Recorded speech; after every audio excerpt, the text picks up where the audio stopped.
Cerita diawali dengan memperlihatkan tiga orang juragan sedang membakar rumah keluarga seorang bos supir truk, di mana satu-satunya orang yang selamat dari insiden itu adalah putra dari bos supir itu sendiri yang bernama Mbak Fani. Andai kata mereka membunuh Mbak Fani, sudah pasti ketiga juragan ini akan menjadi tersangka utama karena hanya mereka bertigalah sosok yang menjadi saingan ayah bapaknya selama ini.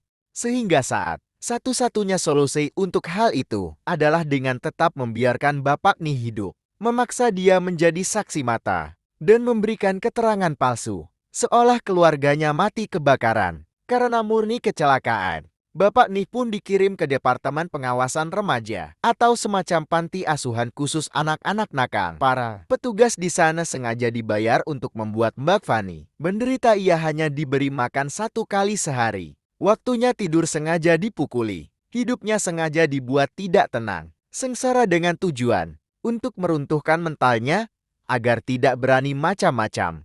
Seiring berjalannya waktu, Mbak Fani mulai terbiasa dengan setiap penderitaan yang menimpanya. Ia sudah tidak lagi memperdulikan rasa sakit yang diterima. Bahkan karena sudah saking seringnya menerima rasa sakit, ia rutin membogam tembok penjara yang membuat kepalan tangannya menjadi sangat kuat. Suatu hari Bapak Ni dilaporkan kabur dari panti. Ternyata Bapak Ni mendatangi rumah salah satu dari 3 juragan. Bukan untuk membalas dendam. Bapak Ni justru datang untuk membuat kesepakatan.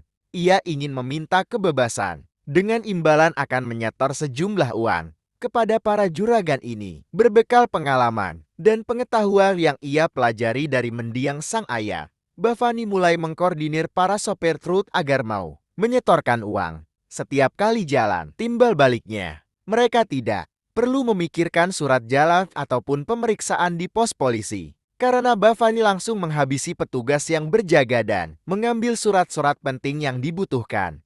Beberapa waktu berlalu, Bafani mulai menguasai para sopir truk di kota tersebut. Uang yang ia terima pun jumlahnya tidak main-main, dan setoran kepada para juragan pun berjalan dengan lancar. Tak hanya itu saja, Bafani memanfaatkan anak-anak yang ada di panti asuhan untuk ia jadikan pasukan. Sehingga tapi pasti, Bafani sedang mendirikan kerajaannya sendiri dan menjadi orang paling ditakuti di wilayahnya. 17 tahun berlalu, ketiga juragan pun mulai ketar-ketir dengan kekuasaan Bafani di wilayah. Ini mereka tampak menyesal. Kenapa waktu itu tidak dihabisi saja bersama dengan keluarganya? Sekarang semua sudah terlambat. Mbak Fani sudah menjadi orang yang sangat disegani. Bahkan dari rumor yang beredar, ia berencana untuk maju sebagai calon presiden perkumpulan pengemudi di kota ini untuk bawa. Dan inilah Mbak Fani sekarang, menjadi sosok pria tinggi besar yang selalu bersikap tenang. Setelah bertahun-tahun menunggu waktu yang tepat,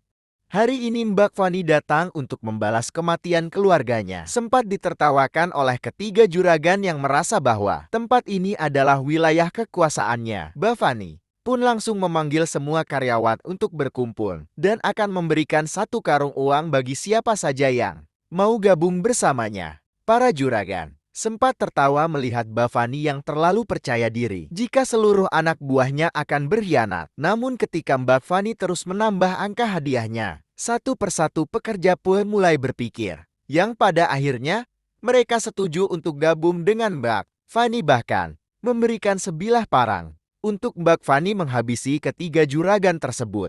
Karena Bafani anti pakai sajam, ia pun akan menggunakan kepalan tangan kanannya yang sudah ia latih selama bertahun-tahun. Layaknya Saitama di One Punch Man, Bafani pun menghabisi satu persatu juragan hanya menggunakan bogeman mentahnya saja. Sementara itu, di kantor pemerintahan setempat, para petugas seringkali mendapat laporan terkait kekacauan yang terjadi di panti. Sudah puluhan guru yang dikirim ke sana, tapi tak ada satupun yang bertahan sampai 1 bulan lamanya. Sehingga untuk kesekian kalinya, mereka akan mencarikan seorang guru atau master yang tepat untuk mendidik dan membimbing para remaja agar lebih baik.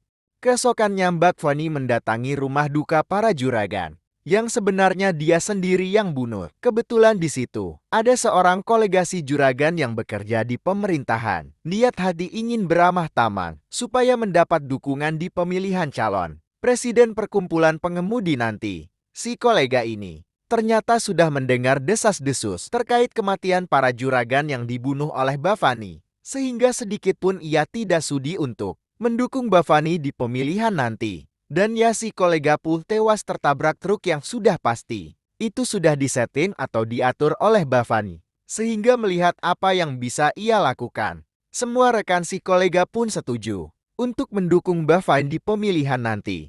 Beralih ke panti asuhan pengawasan remaja, tempat dulu Bhavani pernah tinggal. Seluruh remaja di tempat ini bukan lagi nakal, melainkan brutal dan susah sekali diatur. Mendengar ada guru baru yang akan datang, seluruh remaja pun langsung berkumpul di depan pintu untuk menyambut kedatangannya. Sosok guru yang dikirim untuk mendidik dan membimbing para remaja tidak seperti guru konvensional pada umumnya. Tampak selengean dan tak sedikit pun menunjukkan sikapnya seorang guru. Bahkan ketika sudah di dalam kelas, John malah menyuruh semua anak untuk keluar tanpa harus mengikuti pelajaran formal. Beberapa saat kemudian, ketika John sedang tiduran di kelas, ada anak kecil kakak beradik bernama Shiva dan Raju. Mereka tampak ingin memberitahukan suatu informasi penting tentang tempat ini, tetapi karena John sedang tertidur lelap, Shiva dan Raju pun menyelipkan kertas di dalam saku celananya. Karena ban mobilnya dikempesin, John pun meminjam sepeda milik salah satu petugas, di mana seorang polisi setempat yang sedang berjaga. Karena para remaja di panti asuhan memperingatkan John untuk waspada. Ini tidak sama dengan panti asuhan di tempat lain. Separuh dari para remaja di sini sudah kecanduan terhadap sesuatu yang bernama narkoba. Bukan kemauan mereka, tapi ada seseorang atau kelompok yang memaksanya. Di mana bapak polisi hanya berharap jika keberadaan John di tempat ini bisa sedikit membawa perubahan kepada anak-anak remaja tersebut. Malamnya Shiva dan Raju harus menghadap Bhavani, yang ternyata adalah orang di balik narkoba yang meracuni semua anak-anak. Bhavani sudah mendapat informasi terkait Shiva dan Raju yang berusaha kabur dan melaporkan semua hal yang terjadi di panti asuhan ini. Sehingga tanpa sedikit pun rasa kasihan, Bhavani dengan teganya menghabisi mereka berdua dengan cara membogomnya sekuat tenaga. Keesokan paginya, Shiva dan Raju ditemukan sudah mau digantung di dalam kelas, di mana John langsung terdiam. Saking tak percayanya ia dengan apa yang menimpa kedua anak kecil ini. Sebagai guru yang mengajar di sini, John pun dibawa ke kantor polisi dengan alasan harus bertanggung jawab atas apa yang telah menimpa kedua anak tersebut pura-pura. Singkat cerita, malam pun Bhavani terlihat mendatangi undangan dari kandidat terakhir yang akan maju di pemilihan nanti. Si juragan tampak terkejut melihat Bhavani yang hanya datang sendiri tanpa ditemani. Sama seperti Bhavani, si juragan satu ini selalu memakai cara licik dan kejam untuk meraih tujuannya.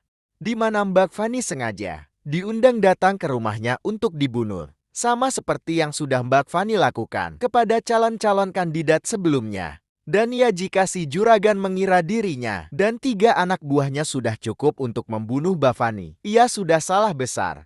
Bhavani sedikit pun tidak akan kabur ataupun mundur. Ia justru terlihat sangat tenang, senang, bisa menghabisi saingan terakhirnya di kediamannya sendiri. Dan ya, Bupani pun menghabisi satu persatu anak buah si juragan dengan tangan kosong, tanpa mendapat kesulitan berarti. Tangan kosong lonceng, sampai akhirnya menyisakan si juragan yang polos dalam dunia berkelahi. Kembali ke John yang masih berada di kantor polisi. Ia lagi-lagi harus merasakan nyesek tatkala melihat ibu dari Shiva dan Raju menangis meminta keadilan. Yang karena para polisi di wilayah ini adalah para pemalas dan ogah mengusut kasus yang tidak ada kuannya. Mereka pun mengkambing hitamkan si John dengan memasukkannya ke dalam sel untuk membuat si ibu diam.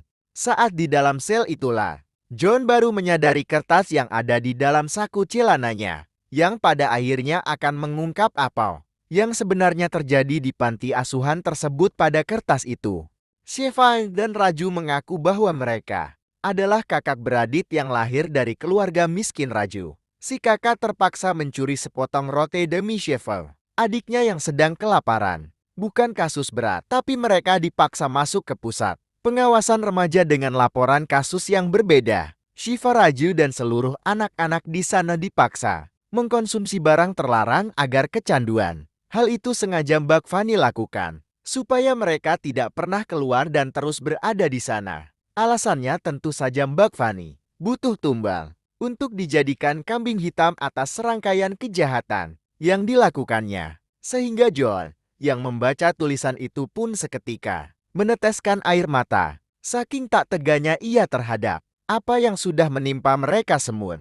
Tak lama muncullah beberapa preman suruhan Bavan yang diutus untuk menemui John, di mana kapten polisi yang sering menerima suap dari Bavan pun langsung mengerti dan segera mengajak semua anak buahnya untuk keluar. Kedatangan mereka ke sana tentu saja adalah untuk mengusir John dari kota ini, termasuk mengancam akan melakukan kekerasan apabila ia tidak menurutinya. Dan ya entang siapa sebenarnya si John ini. Para preman pun mulai ketar-ketir saat melihat teman-temannya dihajar dengan mudah. Yang dari sini, John pun langsung membrutal dan menghajar semua preman sampai tak berdaya. Para polisi yang menunggu di luar pun sempat akan masuk setelah mendengar suara yang cukup keras.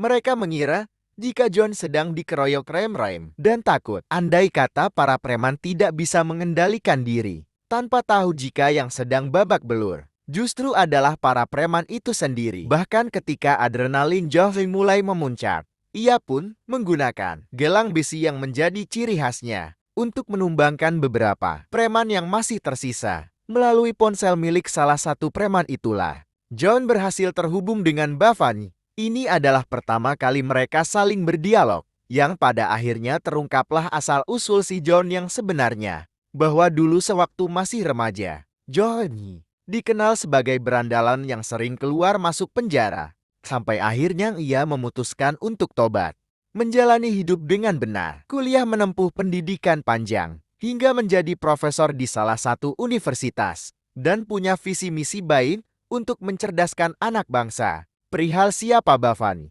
John tidak mau dengar dan tidak mau tahu. Yang pasti ia berjanji akan memperbaiki situasi dan merubah anak-anak kembali kepada fitrahnya. Keesokannya, setelah John diperbolehkan pulang, ia langsung mendatangi tempat kerjanya dengan penampilan baru yang lebih fresh dan lebih keguru-guruan. Sudah mengkarut browoknya yang membuat para remaja Badung ini mengolok-oloknya. Namun John tidak memasukkan itu ke dalam hati, justru ia ingin memperlihatkan pelajaran pertama yang cukup paten, yaitu memukuli ketiga penjaga panti ini. Setelah mengetahui jika mereka juga ikut terlibat dalam kejahatan Bavan, alhasil anak-anak ini pun jadi takut dan segan. Mereka menjadi lebih mudah diatur agar bisa menerapkan kedisiplinan, termasuk membuang beberapa barang yang tidak layak ada di panti.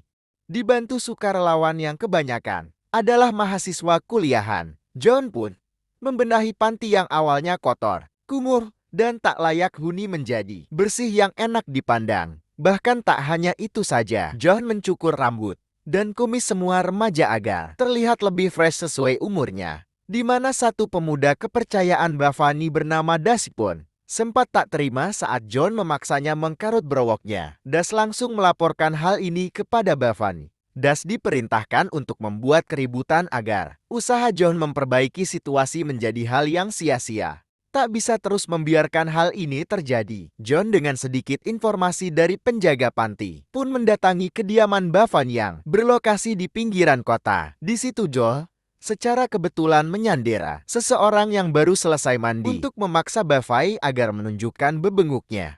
Setibanya di dalam, anak-anak buah bapak ini terlihat sedang berkumpul. Saat Joy bertanya siapa di antara kalian yang adalah Bavani, orang yang sedang Joy sandra pun mengangkat tangannya karena ya John cukup terkejut saat menyadari jika orang yang sedang ia pegangi ternyata tidak lain dan tidak bukan adalah Bavani itu sendiri. Tanpa sedikit pun mundur ataupun takut, John justru malah mengual-ual kepalanya, seolah Bavani tidak memiliki harga diri.